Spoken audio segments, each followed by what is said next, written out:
this is AREAA's Noodletown. I'm Jacki Ueng. I'm Jim Park. And we're here in San Francisco today, the original Chinatown in America, and we're also going to be blessed with John Wong, Alan Okamoto, and a few other guests, the original founders of AREAA. So it's kind of cool, Founder Day. Yeah, it's going to be great. This is really the heart of the Asian American community, and it goes back over 150 years, and long history, a lot of great restaurants. And we're going to hear about the culture that developed here, but also we'll get to taste some great food. And I think we're going to first start out with Yet Li, which is a great spot. I love that location. Great food, late night place. And then I think we're going to go check out a fortune cookie Of course, place. Chinatown fortune cookie. Okay. And see what else we find. I think House of Nanking is. I've been wanting to check it out. I've heard it's really good. It's another location that has a long history and really popular among both people from San Francisco, and I think it has really popular outside of it as well. Great. So we're going to have a great time here in San Francisco, and we look forward to tasting all the great food.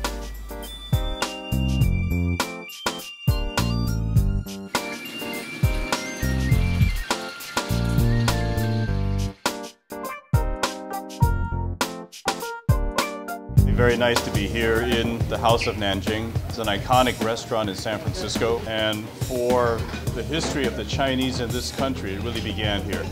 Mid-1800s, I think the first Chinese immigrants were here. This was where the Chinese first appeared in the United States. And so it's very, very exciting for me to see that in the 21st century, there's a strong desire to all of a sudden know the heritage again. Did you make this food in the kitchen yourself? Yeah. By yourself? I saw you cooking in there. Yeah. And is all the food here from Nanking style or all over China? I would say from a little bit everywhere, maybe. Okay. That's rice noodle based on broth with like a Shanghai traditional pickle mustard green broth. And what do you think about like noodle in Chinese culture? Do you think it's long life, or is there other meanings of noodle to you? Of course. The people don't like a cut 'em. They like a very doing this, Yeah, the longer the better. I've never seen this dish. What's the name of this dish? It's just basically like a Hong Kong crispy noodle, jiming, like 2 layers. And then you can eat the first layer, the second layer, so slowly. Enjoy it. People think about Chinatown, San Francisco, they think about Chinese restaurant. A lot of people know House of Nanking. How long has it been here? How did you become so famous? I more personally like to serving my customers. So people walk into your restaurant like you go to somebody's home. The owner is taking care of you. People more appreciate that. It's more personal. Food is quite different. It's different than the usual Cantonese food that most of us are used to, but it's very good. I enjoy it very much. It's not typically or traditional, but it's a little bit different, a little bit more artsy, I think. Obviously there's been people who've been here for generations and generations right here. Do they tend to stay here, or do they move outside? When the immigrants and the older folks like the convenience of having all the produce and all the shops and the language here, and they stay. The children, within 1 or 2 generations, will be generally moving out. It's a place that folks will come to when they start because you have all the amenities that you're comfortable and used to right here. And there's an interesting phenomena that there's some older houses, condominiums here, where folks are retired and maybe even pretty fluent in English, but they choose to come back here just because to be in the neighborhood. The best produce at the most reasonable prices are on these 3 blocks.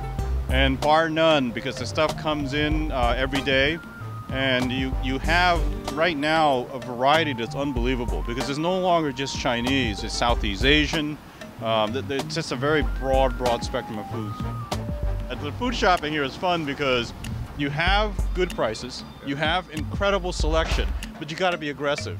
If you're not in there selecting, somebody's going to take it out from under you. So it's a lot of fun too. So it's a full contact sport. That's right, and especially the ones who are most skilled are the ladies who are in their 60s and 70s, because don't mess with the old ladies. Don't mess with, let's put it, have respect for the elders. If you go to China and ask for a fortune cookie, they won't know what it is. So there's no fortune cookie. You can't find fortune cookie in China. Not in the same format as this, with a folded cookie with a little message inside.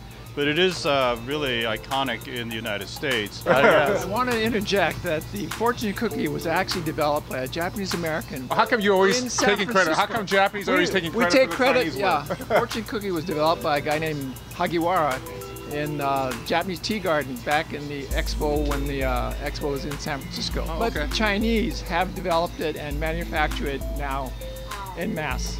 Yeah, the Chinese are always taking Japanese ideas and mass producing it. I just had to say that. And I have to say, Alan, thank you very much. I'm gonna get some reject fortune cookies. It's all broken up, but I'm sure it tastes exactly the same, right? That's right. So that should be nice.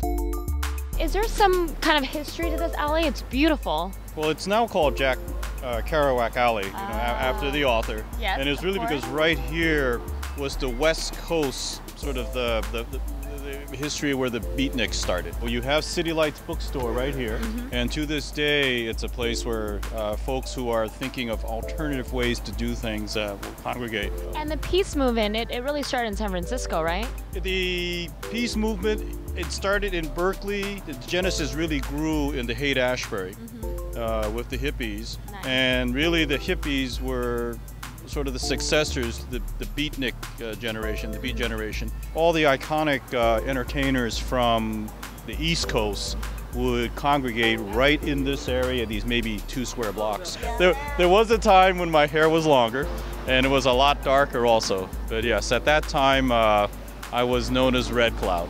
So you are a hippie. You and Betty are hippies. I was a hippie wannabe, so All right, fair enough. yes, I was a hippie. Jacki, you want to check out one of my favorite bars here in Chinatown? Sure, why not? It's really a cool place. It's called Buddha Bar. It's been here a long time, and it's a bit of a dive, but I love it. We love dive bars.